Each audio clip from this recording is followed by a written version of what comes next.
Chapter का नाम है क्षेत्रफल।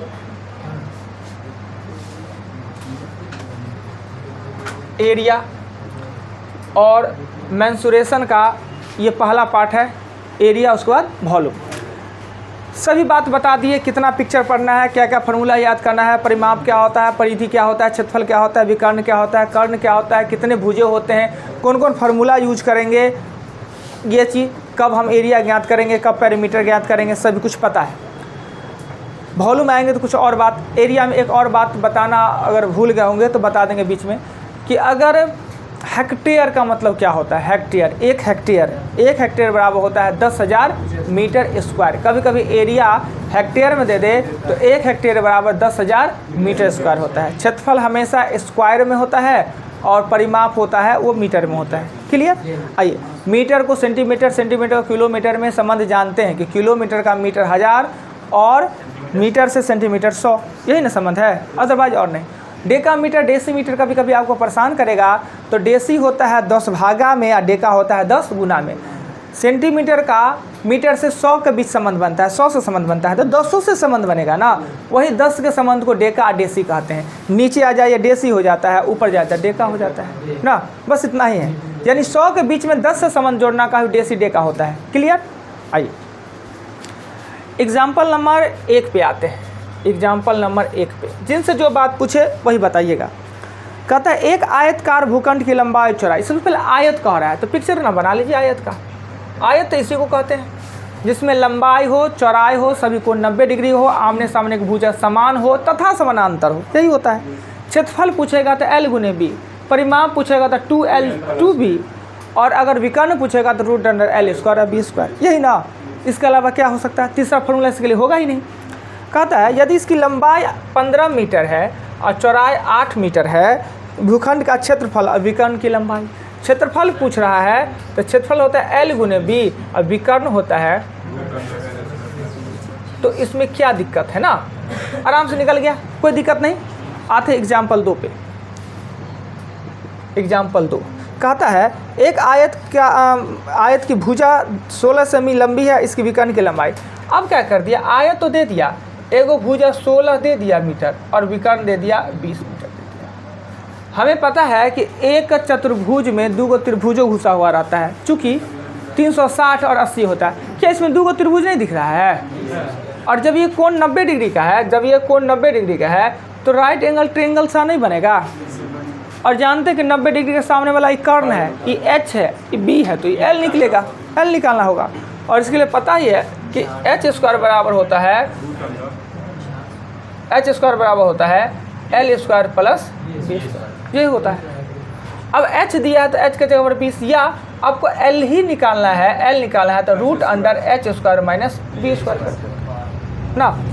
L निकालना है तो 400 में 256 यानी 144 अर्थात 12। L का मान कितना है? 12। जब ये 12 दे ही दिया तो अभी पूछ क्या सकता है? क्षेत्रफल। इसके अलावा परिमाप, तीसरा चीज पूछ सकता है। विकर्ण तो दिया हुआ है तो क्षेत्रफल है ना, परिमाप पूछेगा। देख लेते हैं क्या पूछ लेता है। कर क्या सकता है? देखिए क्षेत्रफल पूछ रहा है, पिक्चर को देखिए और क्वेश्चन से पूछ क्या सकता है। इसके ज़्यादा इसका औकात क्या है? क्या पूछ सकता है? खेत जोतने का पूछ सकता है, बाड़ लगाने का पूछ सकता है, बाहर से रोड बना सकता है, अंदर से रोड बना सकता है, बीचों बीचों रोड बना सकता है, वृत्त डाल सकता है। इसके अलावा भी कुछ पूछ सकता है। बस हो गया। आइए, क्लियर, बात खत्म। 3 एग्जाम्पल 3 में कहता है क्या, एक कमरा 13 मीटर लंबा है। थोड़ा सा कब आएगा दिक्कत, कब आएगा? जब दरी बिछाता है ना तो थोड़ा सा परेशान करता है, वो भी परेशान नहीं करेगा। 13 मीटर लंबा है और 9 मीटर चौड़ा है, 9 मीटर चौड़ा है। इसमें 75 सेमी चौड़ी दरी बिछाने का खर्च 12 रुपये 50 मीटर के दर से क्या होगा? हमने कहा होगा कि दर अगर मीटर में है तो परिमाप होता है, दर अगर मीटर स्क्वायर में है तो क्षेत्रफल होता है। यहाँ दर मीटर में दे दिया, हम काम करेंगे क्षेत्रफल पे। आप कहेगा भाई सब अपने बताए हो रहा है कुछ। परिमाप पे अवश्य परिमाप हमको ज्ञात करना है तो मीटर में होगा, क्षेत्रफल ज्ञात करना है, क्षेत्रफल ज्ञात करना है तो स्क्वायर में होगा। पर यहाँ जो दरी बिछाते हैं, दरी तो क्षेत्रफल पर बिछाएंगे, एरिया को कवर करेंगे, तो जो दर है वो देना चाहिए मीटर स्क्वायर में देना चाहिए। पर 12 रुपये 50 दर दिया हुआ है, दर दिया हुआ है 12 रुपये 50 रुपये प्रति मीटर, मीटर स्क्वायर नहीं दिया है। क्यों दिया है पता है? ये जो दरी है ना, ये दरी फिक्स चौड़ाई का है, फिक्स चौड़ाई का है, यानी दरी का चौड़ाई जो 75 सेंटीमीटर है बदलता नहीं है। दरी जो हम गिन रहे हैं ना, लंबाई माप के गिनते हैं। जब कपड़ा खरीदिएगा तो उसका चौड़ाई फिक्स है, सिर्फ लंबाई मापते हैं। लंबाई माप के जो खरीदा जाता है, क्यों ना हम क्षेत्रफल पे ही काम करें, पर उसका दर तो मीटर में देगा ना। हम दरी मीटर स्क्वायर में नहीं खरीद रहे हैं। दरी 75 सेंटीमीटर चौड़ा है, 1 मीटर खरीदे 12.50, 2 मीटर खरीदे 25 रुपया, 3 मीटर खरीदे, तो दरी जो खरीद रहा है, जो दर है वो मापने का जो पैमाना है वो सिर्फ लंबाई मापते हैं, इसलिए दर यहाँ मीटर में ही दिया, न कि मीटर स्क्वायर में। काम करेंगे क्षेत्रफल पे। अब बताइए, जितना कमरा का क्षेत्रफल उतने न दरियों का क्षेत्रफल, जितना कमरा का उतने दरी का। तो कमरा का क्षेत्रफल है 13 × 9 मीटर, और इसका लंबाई, दरी का लंबाई हमें पता नहीं, x मीटर, और ये 75 सेंटीमीटर चौड़ा है, तो लंबाई गुने चौड़ाई करेंगे तब ना क्षेत्रफल। ये कमरे का क्षेत्रफल आया, ये दरी का क्षेत्रफल। 3/4 कहाँ से आया? 75 को मीटर में बनाएंगे तो 100 से भागा देंगे, ये भी मीटर, ये भी मीटर। लंबाई निकल जाएगा, लंबाई निकालेंगे, x निकालने के लिए 13 × 9 × 4/3, 3 तिया 9, 13 बढ़िए 156, x बराबर 156 मीटर लंबा है, यानी जो इसमें बिछाए दरी, उस दरी का लंबाई है 156, और 1 मीटर के लिए हमको पैसा पे करना होता है 12.50, तो कुल दाम 156 गुने 25/2 कर दीजिए। क्लियर? जो बात बताया हमने क्लियर कर दिया कि ऐसा क्यों हुआ। आइए पूरा दरी बिछाएंगे। आते नेक्स्ट क्वेश्चन 3 के बाद 4 नंबर क्वेश्चन पे। 4 एग्जाम्पल 4 कहता है, एक आयताकार पार्क 110 मीटर लंबा और 65 मीटर चौड़ा है। 110 मीटर लंबा, 110 मीटर लंबा और 65 मीटर चौड़ा है। कोई दिक्कत नहीं, ठीक है। जहाँ भी समझ में ना आवे रोकिए, आपके दिमाग से परे जाने लगे, ऊपर जाने लगे तो रोक के फिर एक बार रिवीजन उसको करवाइए। दिमाग से ऊपर जाने ही नहीं दीजिए। अगर एगो चला जाएगा ना तो दूसरे में आप फिर ढील दो, अगला पिछला समझ में नहीं किया, अगला क्या आप समझेंगे घर पर बैठल, आपने आपको हार मान लीजिएगा। ऐसा नहीं, मेरे साथ चलिए, हमने सब बताया हुआ है आपको। कहता है अंदर से चारों ओर 2.5 मीटर चौड़ा, अंदर से चारों ओर, अंदर से चारों ओर 2.5 मीटर, 2.5 दूना 5, यानी 5 लंबाई भी घट जाएगा, 5 चौड़ाई भी। लंबाई हो जाएगा 105, चौड़ाई हो जाएगा 60। कोई आपत्ति? तीनों को आपत्ति? अंदर में कैसे हुआ? अब ये रास्ते का क्षेत्रफल पूछेगा, रास्ते का क्षेत्रफल। रास्ते का क्षेत्रफल इसमें 2 गो दिख रहा है आयत, एगो बड़का एगो छोटका। बड़का में से छोटका का क्षेत्रफल घटाएंगे तो रास्ते का क्षेत्रफल निकल जाएगा। और रास्ते पर ना 6 रुपये प्रति वर्ग मीटर के दर से रोड़ी, देखिए यहाँ पर 6 रुपये प्रति वर्ग मीटर के दर से रोड़ी बिछाएंगे क्षेत्रफल पे, इसलिए मीटर स्क्वायर में दिया हुआ है। तो रास्ते का क्षेत्रफल, रास्ते का क्षेत्रफल होगा 110 गुने 65 माइनस 105 गुने 60, और जो आता है ना इसी को 6 से गुना करिए, नहीं है आपका आंसर हो जाएगा। हो गया, बात खत्म, कहीं कोई दिक्कत नहीं। आगे आइए, 3 के बाद चलेंगे एग्जाम्पल 4 पे। हो गया 4, 5 एग्जाम्पल 5। एग्जाम्पल 5 कहता है 2 वर्ग का परिमाप क्रमशः, 2 गो वर्ग है। वर्ग जानते हैं कि सभी चीज़ें समान होता है। वर्ग का लंबाई, चौड़ाई, भुजा, कोण सब समान होता है। खाली भुजा होता है 4 गो, विकर्ण होता है 2 गो। कोण होता है 4 गो, चारों समान। विकर्ण होता है 2 गो, दोनों समान।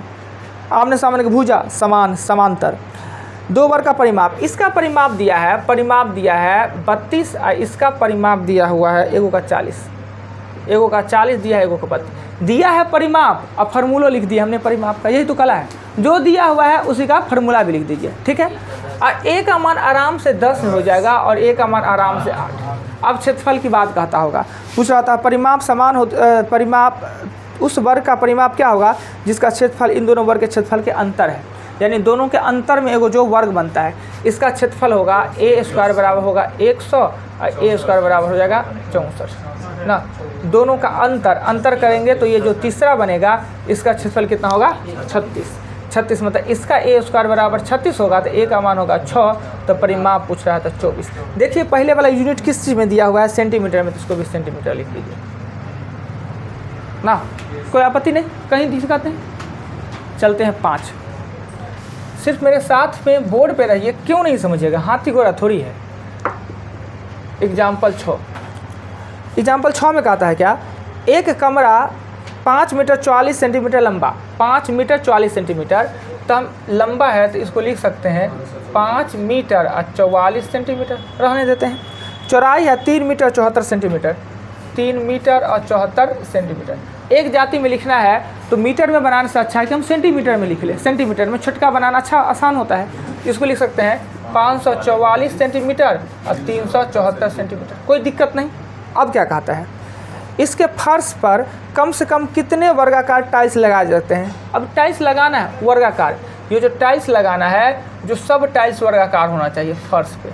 और टाइल्स का मापो हमको पता नहीं कि टाइल्स का माप होना, पर वर्गाकार होना चाहिए, एकदम पूरा सेट हो जाना चाहिए, टाइल्स सेट होना चाहिए। टाइल्स का माप दिया नहीं, पर हमको टाइल्स ऐसा लेना है कि इसमें पूरा फिट कर जाए, यानी लंबाई में भी और चौड़ाई में भी, दोनों में फिट कर जाए। अर्थात उसके लिए वह SCF, जो इसके लिए भी हो और इसके लिए भी हो, दोनों में हो, उसे कहते हैं हम SCF। अर्थात दोनों का SCF लेंगे, 544 और 374 का SCF लेंगे। वही SCF होगा ना, भुजा होगा, SCF होता है 34। SCF कितना आता है 34 सेंटीमीटर। यानी ये एक टाइल्स है ना, ये 34 लंबा है, 34 लंबा है, 34 से चौड़ा है। पता है कि पूरे के क्षेत्रफल में से एगो टाइल्स के क्षेत्रफल से भागा दे दे तो टाइल्स की संख्या निकल जाएगा। तो टाइल्सों की संख्या निकालेंगे तो 544 गुने 374, 34 गुने 34, और दोनों 34 ऊपर का दोनों को कटना है। काहे कि इसका तो SCF है, SCF से तो विभक्त होना है, दोनों से कटेगा और काटने के बाद लिखेंगे तो 176 से कटेंगे।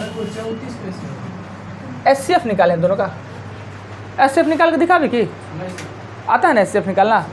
और SCF ही क्यों निकाले, ये पूछने वाली बात है कि सर SCF ही क्यों निकाले, यानी दोनों में लंबाई में भी फिट बैठ जाए, चौड़ाई में भी, यानी लंबाई के लिए भी कॉमन, चौड़ाई के लिए भी कॉमन, मतलब SCF। क्लियर। आइए, थोड़ा सा है था बदला हुआ, एक्स्ट्रा दिमाग लगाना था, थोड़ा सा दमदार था।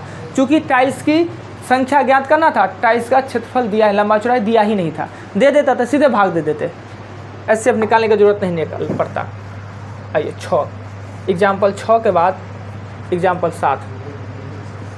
7 में कहा था, एग्जाम्पल 7 में एक वर्ग का क्षेत्रफल ज्ञात करें जिसका विकर्ण, एक वर्ग का क्षेत्रफल ज्ञात करें जिसका विकर्ण √2a होता है जी, ये विकर्ण √2a। दो तरीका से बना सकते हैं, या तो a का मान निकाले, a का मान निकाले जो 4.8 और √2, और क्षेत्रफल होता है a², यानी कि 4.8 गुने 4.8 और √2 को गुना करें से 2, इसको काट देंगे तो हो जाएगा 2.4 और गुना करते 4.8 गुने 2.4। या नहीं तो फार्मूला लिखा है 1/2 विकर्णों का गुणनफल, ये भी ना फार्मूला है वर्ग का जी, वर्ग का एक और फार्मूला 1/2 और विकर्णों का गुणनफल, विकर्ण है 4.8 और 4.8, इससे डायरेक्ट निकल जाएगा। ये प्रोसेस, ये डायरेक्ट निकालिए, फार्मूला होता है वर्ग का क्षेत्रफल विकर्णों का वर्ग होता है ना, विकर्णों का स्क्वायर होता है। आइए, कोई दिक्कत नहीं। 7 में भी, 7 के बाद क्वेश्चन चलेंगे हम 8 पे, एग्जाम्पल 8 में कहता है क्या, 2 वर्ग का विकर्ण की लंबाई का अनुपात इतना है। विकर्ण है वो है 2:5, और याद रखिए जिस अनुपात में भुजा उसी अनुपात में परिमाप, उसी अनुपात में विकर्ण, उसी अनुपात में तिरछिया, यानी जिस अनुपात में भुजा उसी अनुपात में परिमाप, जिस अनुपात में त्रिज्या उसी अनुपात में परिधि। क्लियर, ये याद रहेगा। हाँ, अगर भुजा के स्क्वायर में होता है क्षेत्रफल और त्रिज्या के स्क्वायर में होता है क्षेत्रफल का अनुपात। क्लियर। अगर विकर्ण 2/5 में है तो भुजो इसका 2/5 में होगा। अगर क्षेत्रफल पूछेगा तो स्क्वायर कर दीजिए। अब कह क्या रहा है, सो देख रहे हैं 8 में कह रहा है कि 2 वर्गों के विकर्ण की लंबाई का अनुपात 2/5 में इसके क्षेत्रफल का अनुपात क्या होता है। यानी अगर विकर्ण 2 में है तो भुजा भी होगा इसी अनुपात में, भुजा भी होगा 2:5 में, और क्षेत्रफल का मतलब होता है स्क्वायर। बस बात खत्म। भुजा 2/5 में कैसे होगा? कैसे होगा करके दिखावे, ठीक दिखाते हैं। 2 है, एगो का हैगा √2 छोटकी ए, एगो का √2 बड़की ए, बराबर 2:5। यही ना होगा विकर्ण, लीजिए काट दीजिए। बस क्या है, विकर्ण भी सेंटीमीटर में होता है, भुजा भी सेंटीमीटर में होता है, इसलिए अनुपात ही समान हो जाएगा, अनुपात में कट जाएगा। क्षेत्रफल स्क्वायर में होता है, आयतन क्यू में होता है। अगर यही रहता, घन रहता, आयतन पूछता 8 और 125 हो जाता है। क्लियर। यानी परिमाप, भुजा, त्रिज्या प्लेन, क्षेत्रफल एक मंजिल मतलब स्क्वायर, आयतन मतलब 2 मंजिल मतलब क्यूब। बस इतना ही चढ़ा देना है।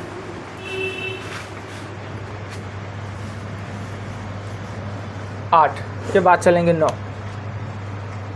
एग्जाम्पल 9 में कहता है क्या, एक वर्ग की प्रत्येक भुजा 25% वृद्धि करने पर उसके क्षेत्रफल में कितना हो जाएगा। देखिए हमने प्रतिशत में लिखा होंगे, किसी भी ज्यामितीय आकृति के एक भाग में वृद्धि होने पर या कमी होने पर उसके क्षेत्रफल में वृद्धि का प्रतिशत 2a plus minus a square बटा 100। अगर वृद्धि हो रहा है तो प्लस, कमी हो रहा है तो माइनस।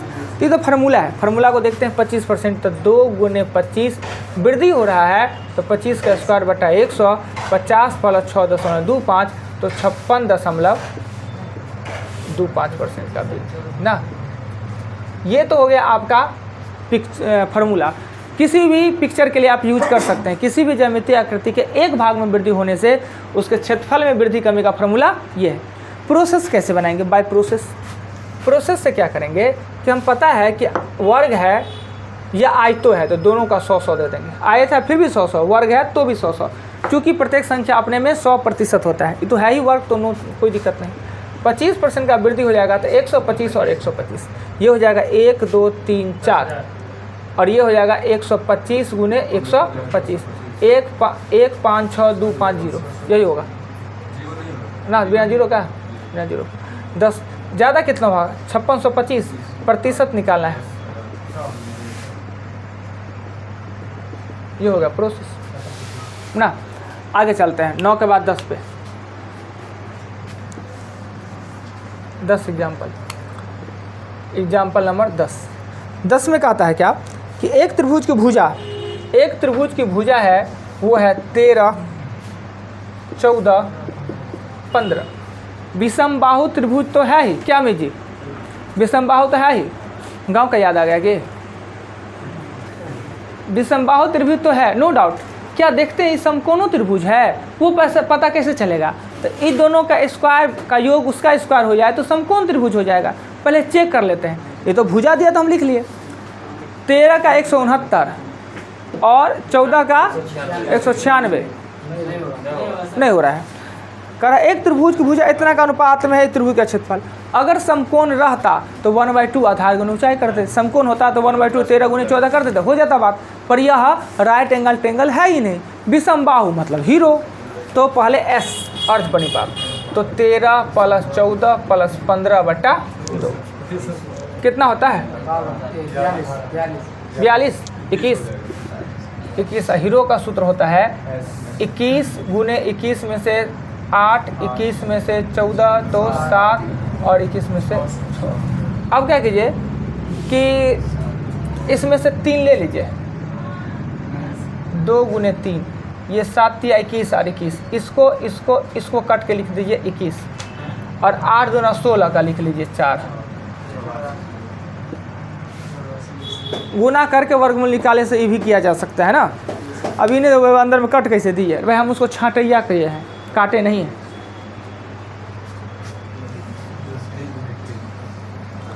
Question example 11। अभी तक हमें नहीं लग रहा है कि आप लोगों को परेशानी हो रहा है। अगर नोट्स तीनों दिन आपने समझा है, घर पे थोड़ा सा भी काम किया होगा तो कोई परेशानी अभी तक नहीं हुआ होगा।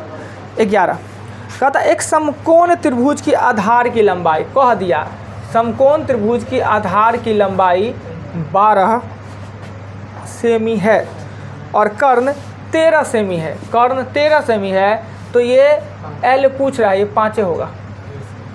ट्रिपलेट होता है, ट्रिपलेट का एक फार्मूला भी होता है, पर वो अभी ट्रिगोनोमेट्री पढ़ नहीं रहा है इसलिए चलते हैं। ये 5 निकाले कैसे? तो 13 के स्क्वायर में से 12 का स्क्वायर घटाएंगे, रूट तो हो जाएगा 5 ना। पर हमसे इसका क्षेत्रफल पूछ रहा है, तो क्षेत्रफल पूछा तो 1/2 आधार दिया ही और ऊंचाई पता ही है 30। क्लियर? आइए नेक्स्ट चलते हैं 12 नंबर क्वेश्चन के 12 पर। एग्जाम्पल 12 नंबर क्वेश्चन में कहता है क्या एक त्रिभुजाकार खेज की आधार उसकी ऊंचाई से 3 गुना है। आधार ऊंचाई कह दिया मतलब समकोण त्रिभुज है। आधार ऊंचाई तभी कहेगा जब वो समकोण त्रिभुज होगा। तो कहते हैं एक त्रिभुज खेल का आधार उसकी ऊंचाई से 3 गुना है, ऊंचाई से 3 गुना है। इस खेत पर फसल काटने का खर्च मतलब क्षेत्रफल, दर है 24 रुपया 68 प्रति हेक्टेयर, रुपये प्रति हेक्टेयर के दर से खर्च है वो 333.18 रुपया है। तो आधार और ऊंचाई ज्ञात करें। अब देखिए खर्च से दर को भागा देंगे तो क्या निकलेगा, क्षेत्रफल निकलेगा। क्या है कि ये क्षेत्रफल में ना, फसल तो क्षेत्रफल में काट रहे हैं, तो खर्च को दर से भागा देंगे तो निकलेगा क्षेत्रफल। तो पहले क्षेत्रफल निकालिए, क्षेत्रफल निकालेगा तो 333.18 और 24.68 को भागा देने पर, क्वेश्चन नंबर 12 है, भागा देने पे आता है 13.5 हेक्टेयर।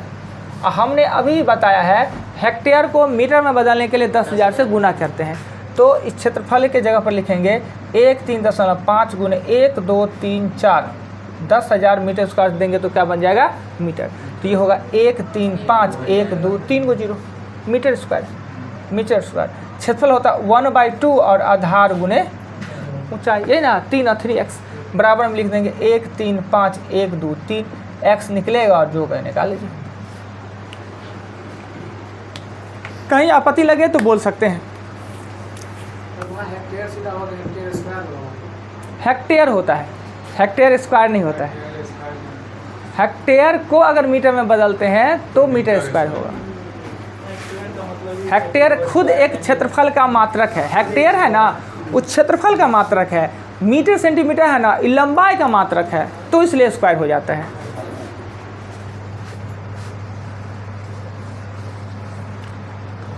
एग्जाम्पल 14 13 में कह रहा है क्या कि दिया गया एक समबाहु त्रिभुज, समबाहु पिक्चर याद है, नो प्रॉब्लम। समबाहु तीनों भुजा समान, प्रत्येक भुजा 3√3 है। तो इस त्रिभुज का ऊंचाई ज्ञात करें। तो ऊंचाई का फार्मूला हमने लिखाया होगा, ऊंचाई का लिखा होगा √3/2a। तो √3 2 और 3√3 3 3 9, ऊपर में गुना करेंगे तो 9 होगा ना, 9 को 2 से भागा देंगे तो 4.5। कोई दिक्कत? 9 कैसे गुना करके हो गया सब दिक्कत? √3 को 3 से गुना करेंगे तो 3 और 3 3 9। आइए कितना आसान है जी। आते हैं 14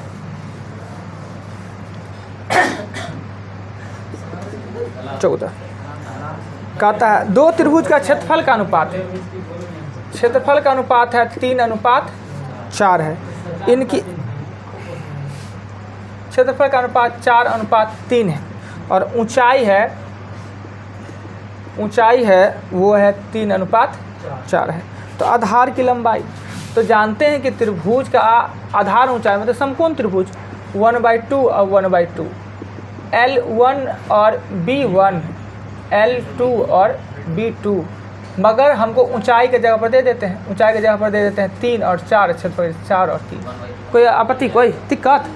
इतना लिखने में कोई आपत्ति है नहीं। अनुपात मतलब बट्टा होता है, इसलिए हमने बट्टा में लिख दिया।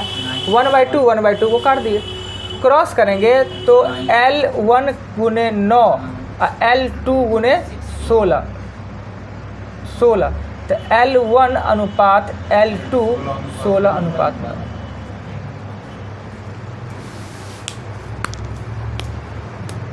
कहीं कोई दिक्कत आपत्ति लगे तो डिस्कस कर सकते हैं, बोल सकते हैं, पूछ सकते हैं। अपने मन से हम कुछ कर दिए होंगे वो भी बोल सकते हैं। हो गया 14 के बाद चलेंगे 15। एग्जाम्पल 15 में कह रहा है एक समांतर चतुर्भुज, समांतर चतुर्भुज तो इसी को ना कहते हैं जी, एक समांतर चतुर्भुज, एक समांतर चतुर्भुज की आधार उसकी ऊंचाई से दुगुनी है। ऊंचाई इसका ये होता है, इसके ऊंचाई से दुगुनी है। चतुर्भुज का क्षेत्रफल दिया है 72 मीटर स्क्वायर, सेमी स्क्वायर दिया है, 72 सेमी स्क्वायर दिया है। तो पूछ रहा है इसकी ऊंचाई कितना होगा। अब जब चतुर्भुज का क्षेत्रफल होता है लंबाई गुने चौड़ाई, लंबाई चौड़ाई दे, आधार गुने ऊंचाई दे ही दिया है, तो क्या दिक्कत है। इसलिए इसमें यूज होता है। आधार ऊंचाई अगर समलंब में दे दे तो उसमें आधार ऊंचाई का फॉर्मूला यूज नहीं होता है, क्योंकि उसका आधार और ऊंचाई का लंबाई समान, दोनों आधार और दोनों जो समांतर भुजा होता है उसका लंबाई समान नहीं होता है। इसलिए x गुने 2x बराबर 72, x का मान हो जाएगा 6 सेंटीमीटर।